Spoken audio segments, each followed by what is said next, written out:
Good evening, dear viewers, and welcome to a new edition of the Daily Debate. I'm your host for tonight, Mohamed Abdulrahim. Egypt's new cabinet took oath before His Excellency President Al-Sisi in Cairo at Al-Ittihadiyya Palace on Wednesday.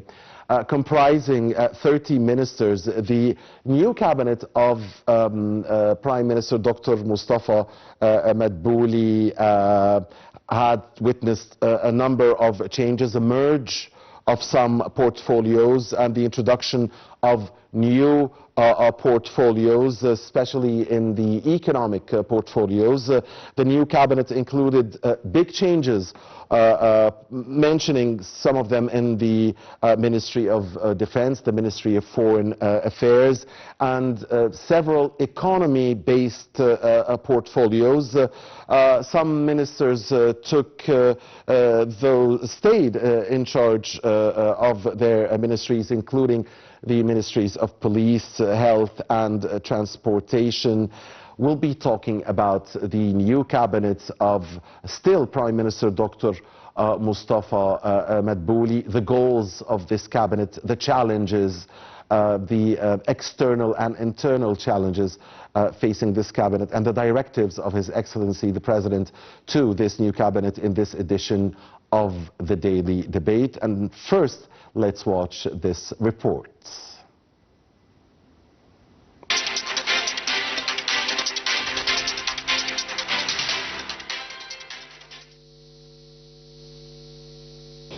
Egypt's new cabinet took oath before President Abdel Fattah el-Sisi at the Ittihadiyya Palace in Cairo on Wednesday.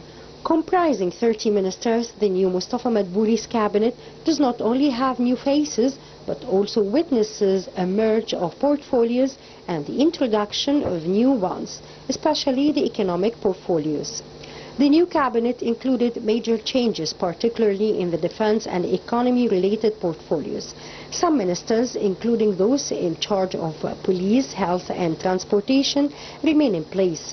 Some aspects of the new cabinet are as follows. The Ministry of Immigration and Expatriate Affairs is merged with the Ministry of Foreign Affairs, with Ambassador Badr Abdelati the head of the new entity.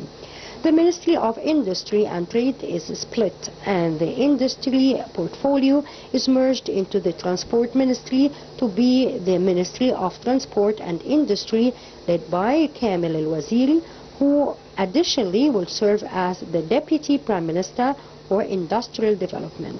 The trade portfolio is merged with the Investment One to be the Ministry of Foreign Trade and Investment, led by Hassan El-Khatib. The Ministry of Planning and Economic Development is merged with the Ministry of International Cooperation, with Rania Al-Mashat as the Minister of International Cooperation Planning. Lieutenant General Abdel Megid Sa'r took the oath before the President as the Minister of Defense. Minister Khaled Abdel Ghaffar took the oath as the Minister of Health and Population, extending his tenure in the position, and will also serve as the Deputy Prime Minister for Human Development. The new ministers are appointed in the Ministries of Education, Finance, Agriculture, Justice, Social, Solidarity, Petroleum and Electricity, among others, including the Economic Group. These changes are based on the directives recently issued by President Al-Sisi to develop new policies to address the challenges facing the country.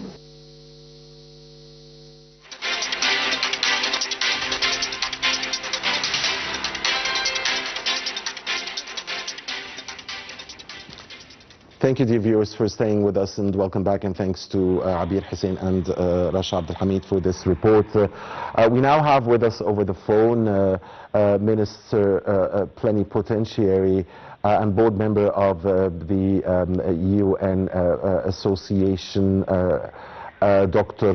Mungi Badr, to give us his intake on the new cabinet. A very good evening to you, Dr. Badr. Thank you for joining us. So now, His Excellency President Sisi has reappointed Prime Minister Dr. Madbouli, who has formed a really new government. I mean, new faces, new portfolios. Some portfolios are out, a merge of portfolios, a change in key ministries. Some external challenges face us. to the east, to the west, to the south. Egypt, the cornerstone of stability in the region, and some internal challenges, including economic challenges, face us at home. So give us your intake, sir, on the most important challenges and the strategies to face these challenges at the moment in light of the directives of His Excellency the President. Good evening, dear Mohamed. How are you and how is your viewers? I'm very happy to be with you today. And also today is a new cabinet reshuffle in Egypt by the Prime Minister, Dr. Mustafa Madbouli. And in fact, I can see that this reshuffling of the cabinet equal for me new blood and activation of works and ideas. In fact, Egypt, it has a lot of a challenge in economic field, political and regionally and internationally. Also, I can say that the unique relation between Egypt and Arab countries, Africa, and even EU, in fact, it goes very deep and also very useful for both sides. So, combining some ministers, attracting new figures whom they have international experience, and they can deal very well with practical way with Egyptian and also with the problems and the challenges.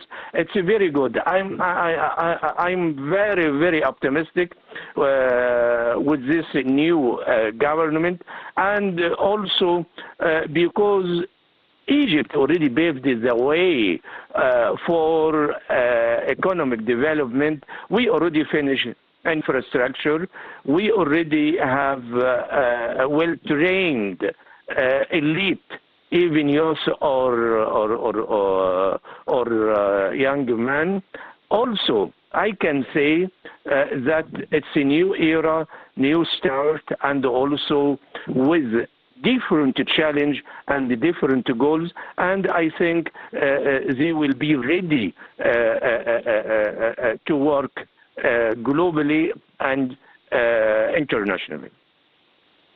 We saw also in the move today many new female faces being introduced, many youth being introduced as deputy ministers.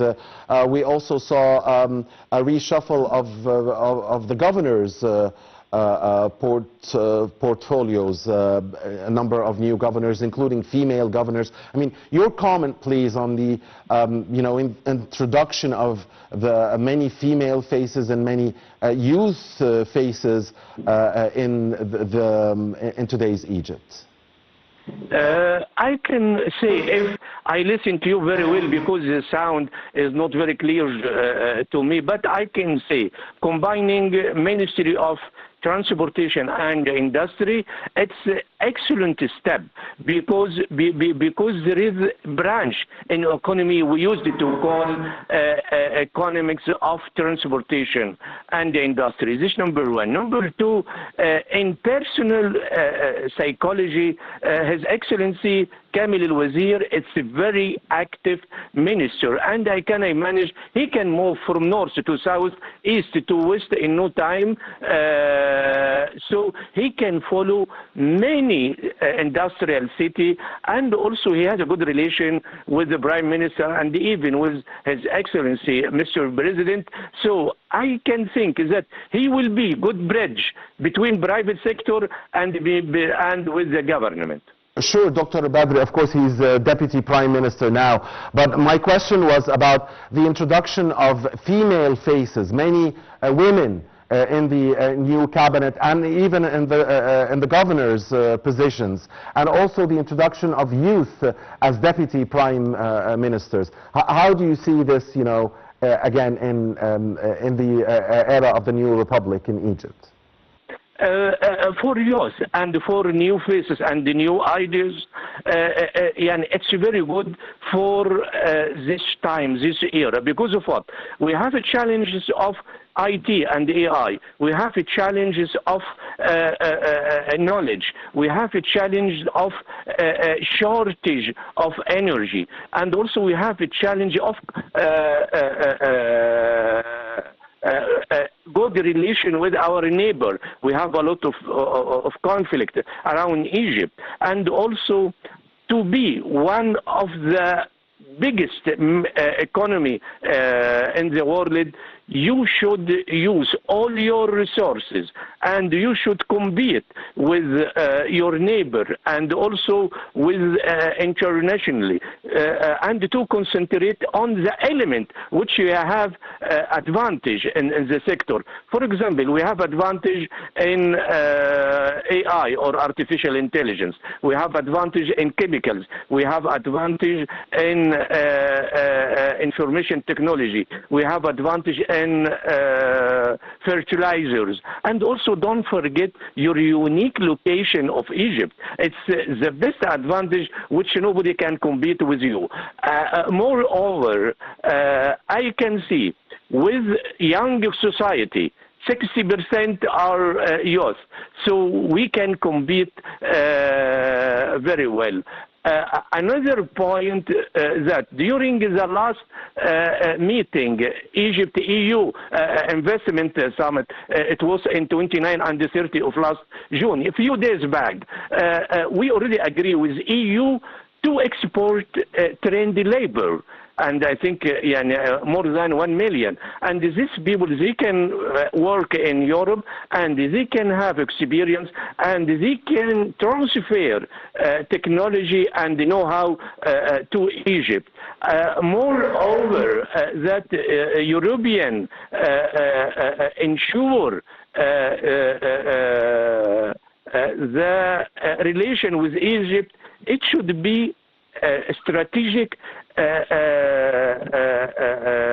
relation, and it was under the level or under the title of strategic and comprehensive partnership. Indeed. Also, the conference witnessed the sign of 29 agreement and the memorandum of understanding worth about 49 billion euro. It's a huge amount which you can use it in developing our industry sector. Thank you very much for your valuable input, Sir Dr. Mungi Bedr, Minister Plenipotentiary and Board Member of the UN Association Egypt. And dear viewers, still with our topic for today, I mean the major event here in Egypt, the new cabinet and the new governors taking oath, the oath of office before His Excellency the President. With us now in the studio is our dear guest, Mr. Mohamed, Salah, the political analyst, to give us his intake on the events today. A very good evening to you, Mr. Salah, and thank you for joining us. Mohamed, and I'd like to say that I'm very happy to be with you and your kind followers. Thank you, sir. A lot has happened today. I mean, new ministers, new faces, a lot of female faces, youth as deputy ministers. Big change in the economic portfolio, including the Minister of Finance. We have a change at the Ministry of Defense, the Ministry of Foreign Affairs, a merge of some portfolios, creation of new ones. Your take? Well, I would like to say that we are witnessing we're following a very important action that happened today in Egypt, because it's the first government in the second period of presidential period for President Abdel Fattah al-Sisi. As this change is expected, but it was at the same time it was not expected to have all this kind or all this wide range of number of changes in main public figures in this government. At the same time, I have noticed three main points. The first is the large number of changes that happened today in main ministers at the same time, which is combined with the movement of some governors and other governors. So we are in front of a complete change. Why the change? It's not only an ordinary change. We are not changing for the sake of a change. No, we are in the front of well-based or well-prepared change and goal-based change. This change is leading us to another result, which is being in the front of the challenges or the circumstances that's happening in the Middle East particularly, or in the world in general. We have a lot of uncertainty which is controlling all the situation. We have unstable situations here in the Middle East and in the world. We have a lot of we have a dramatic shutdown for many great companies. We have a collapse in supply chains and about many of the main providers of many services that affected the electricity that we have crisis that we are having or we are facing now due to the lack of natural gas supplies. This is for the second notice. The first notice. The second, which is concerned with the selection. I'd like to say that we have a frank selection and a good selection, that we are selecting youth, especially youth, in all major ministries. Those youths are characterized with international experience, international education, or highly qualified education. They have also the ability and they have the power to do, or the power to move, or the power to achieve the goals that were held by President Abdel Fattah al-Sisi. They have a lot of challenges that they are going to deal with, as we have many problems in the current situation in Egypt, or in the internal policies in Egypt. Mr. Salah, I'm sorry, before you continue, we have to go now live on air to listen to Al-Isha prayer, the call for Al-Isha, Adhan Al-Isha, and we'll come back with our dear guest in the studio.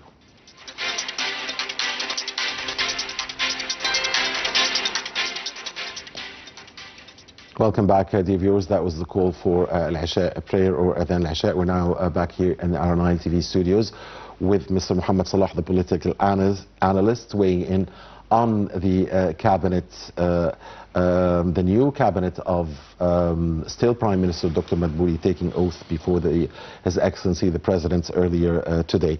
Mr. Salah, before the call for Al-Isha prayer, you were telling us some of your remarks, important remarks on the big reshuffle. So continue, please. Yes, I'd like to say that we have talking about the first was we are in the front of a complete change that's happening today.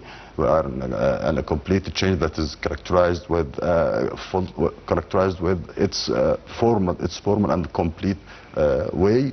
The second was about the selection of youth and of women and of others, of other combination, and combining the change of ministers with the change of governors at the same time. And the last one will be about the goals the goals of these actions, or about the goals of these ministers, of the new ministers that we have to deal with, which about the subject or implementations that were delivered from President Abdel Fattah al-Sisi to the new government or the new cabinet. They have a lot of the challenges that's coming out in a very hard and difficult economic situation, and in a very hard and difficult unstable circumstances around the world and around the Middle East. We have a war in our borders in Gaza, and we have a war in our borders in Sudan. We have a lack of cash flow from the hard currencies due to many problems that are happening in Suez Canal. We have a lot of problems in the economy, so we don't have enough time to test. So we don't have enough time to think. We have to go ahead and to build strong ties between every new minister and governor with his stakeholders. They have to build a strong communication channels with their followers and with their people, with the Egyptian people. They have to discover the need of the Egyptian at this time. I have to look for the need. What are the Egyptians are needing now? And if you go to the letter that was delivered from President Sisi to the new cabinet, you will find that the first main and vital issue was the standard of living. So the new cabinet is expected to enlarge the standard of living and making life more easier for the Egyptian citizens. Due the international economic situation, which is very hard and not easy to do, they will have they have to find what we call it smart solutions. Because I don't have a lot of resources, I don't have a lot of actions to do. So I want to start to move smartly. I have to allow or to go to what we call quick win situations or quick win strategies in order to achieve the support and to achieve the support of the Egyptian people at this time. First of all, I would like to say about the standard of living, we have to understand that we are under a hard economy situation. And all the Egyptians have to support the new ministers in order to provide them to achieve their goals successfully, and to give their land and to give their time, support them with land, with time, with every resources that we can do in order to achieve our goals that will be combined by this new government. The second thing, the second issue that was delivered by President Abdel Fattah al-Sisi was about the economic situation itself, and how the new cabinet could attract more investment from the outside. We have a new investment minister.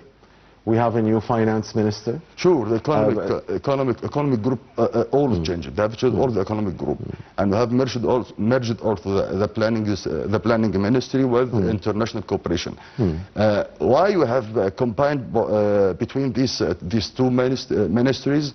Because the only way to attain, or the only way to attract hard currencies now is investment. I don't have a lot of ways. Canal Suez is not in its best way. About tourism and tourists in Egypt are not. We have a new tourism minister, by the way. By the way, yes, we are not in our.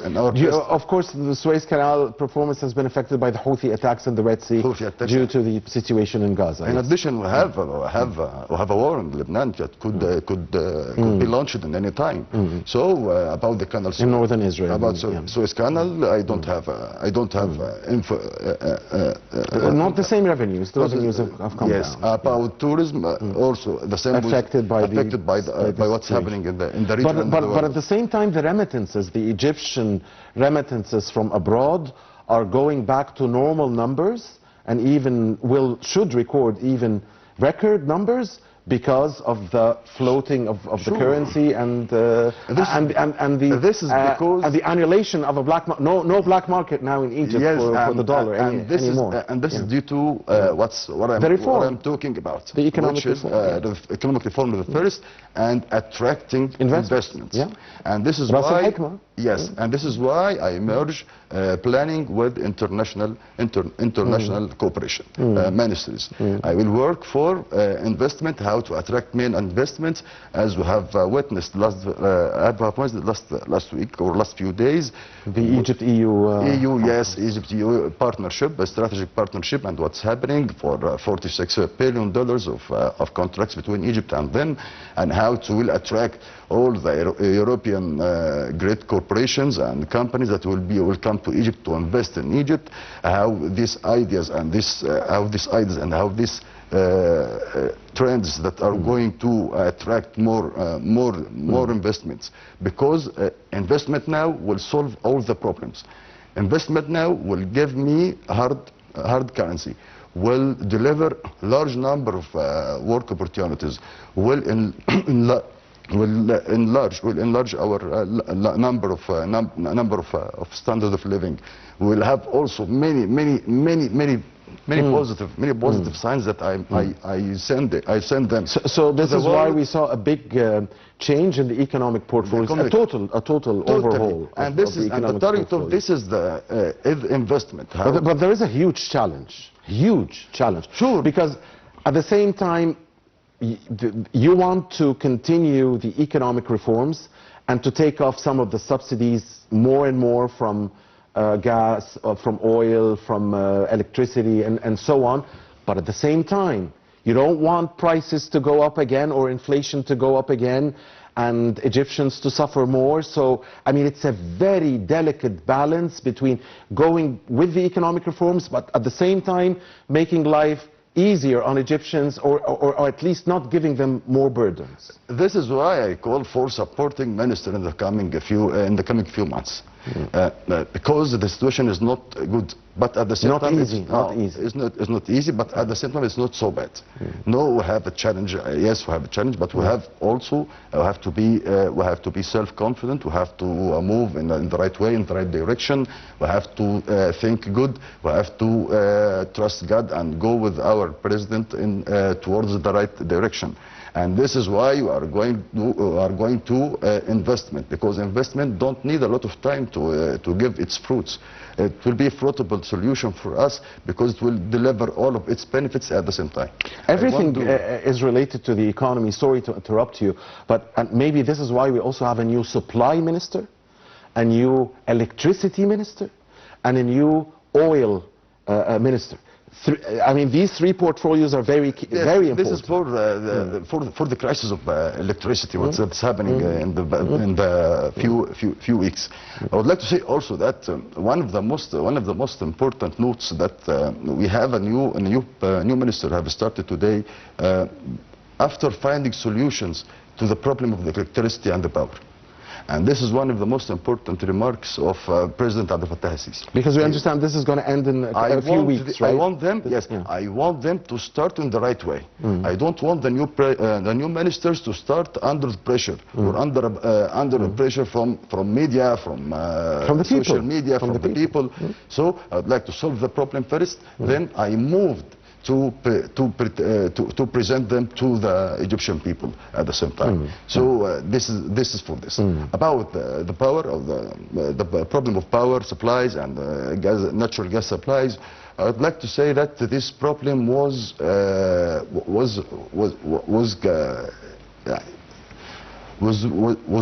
not treated as its main or as its main idea or not on its main way. It was exaggerated, as we can say, exaggeration that happened on this crisis due to many problems. Let me say that when you are dealing with any technological systems, you are not strong that you want to have or won't face any faults. Everything in technology it's a natural in technology that you will face any faults in any time. So when you talk about this or when you say about this, it could be explained in light of what's happening around us from political actions. Not on technological basis, not on technical basis, not on economical basis. It's due to pressures that are being made now upon Egypt in order to achieve some goals related to other partners that are around Egypt now. Right. Allow me to ask you about the national security file, because I mean, the president was very clear in his directives. You know, national security is very important. We have to preserve national security. We have challenges again to the east, to the west, and to the south. Egypt plays a big role in the Palestinian-Israeli conflict in Sudan and what's happening in Sudan, and will be hosting soon parties to try and end the stalemate in Sudan and solve the situation in Sudan. Egypt, of course, also plays a big role in Libya. So linking this to the change in big portfolios, such as the Ministry of Defense, the Ministry of Foreign Affairs, you know, how do you see this link with the new challenges? I'd like to say that national security is not an ordinary subject or that's left for this. National security. It's bigger than ministers, you mean? Bigger than ministers, yes. It's really directed in a group of teams and a group of teams that are running or are working on these files. Despite of who is the minister, despite of who is leading, or despite of who is going on in Egypt, So I don't think that the change of the defense minister or the foreign minister will affect these ideas or will affect the... No, maybe I wanted to ask about the significance. I mean, significance is that we have a Minister Sameh Shukri and Minister Mohamed Zaki. They have delivered a very significant role in the past, and they have done a lot of important, a lot of excellent and highly appreciated work, and they have the right to take a break or to take a break. Yes. Okay. This is on. Okay.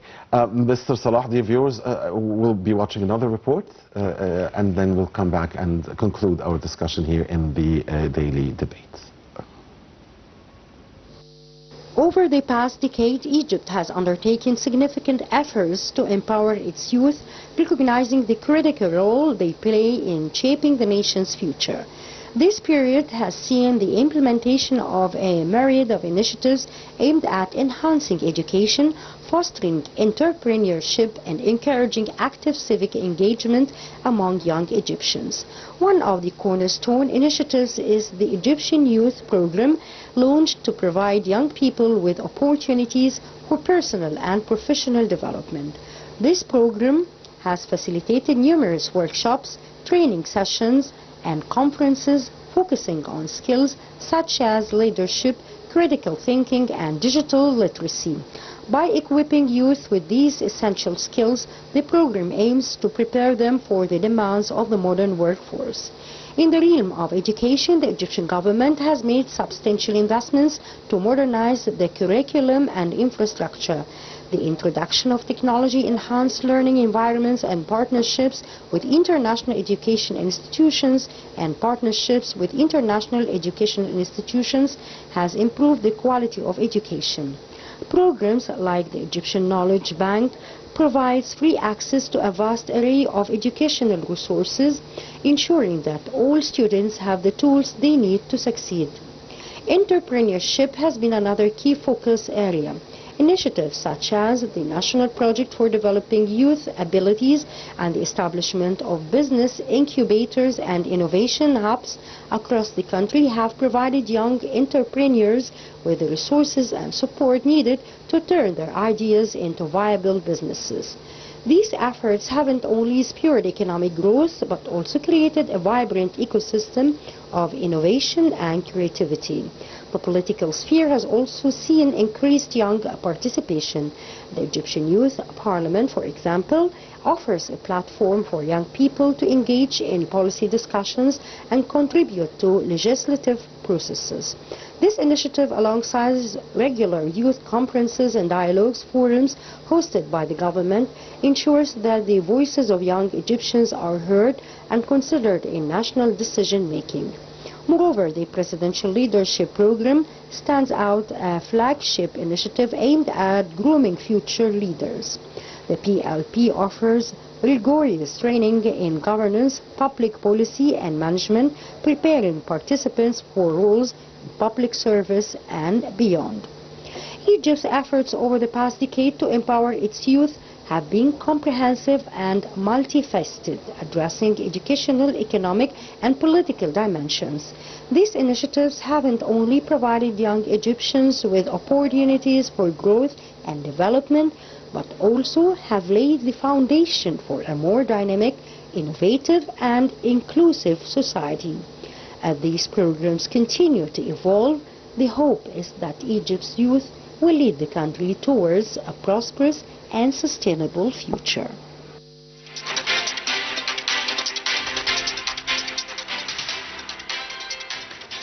Welcome back, dear viewers, and thanks for staying with us. Thanks again, Abir Hussein. We're still with Mr. Mohamed Salah, the political analyst. Now, Mr. Salah, so some very important goals for this cabinet, some clear directives that have been given by the president, a lot of challenges, I mean, externally and internally.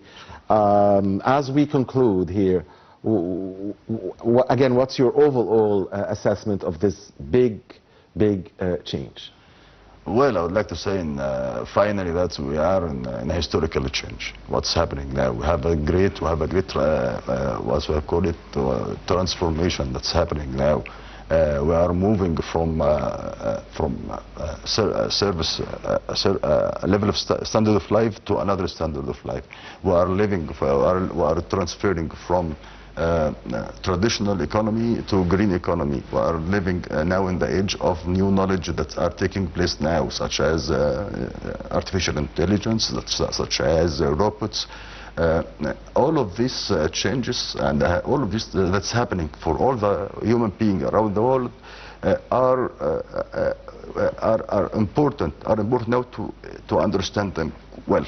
We have to understand that if we want to take the future from now, of having to be prepared to the future from now, we will lose the now and the future, the present and the future at the same time.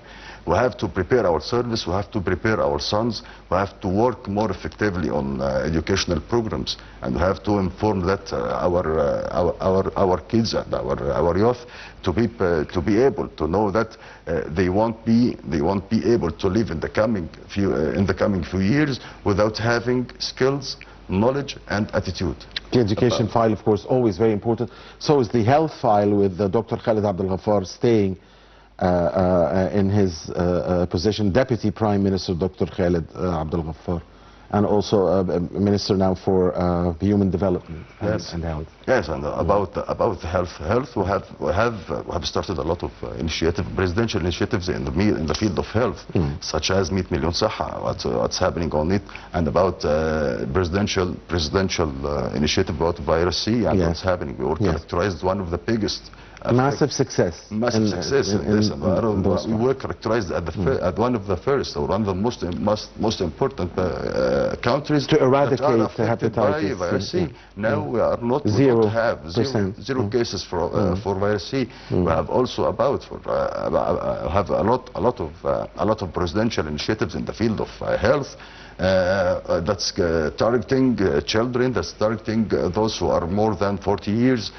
All of these initiatives are going on in order to achieve one goal: how to reduce the number of injuries in our youth, or in our people.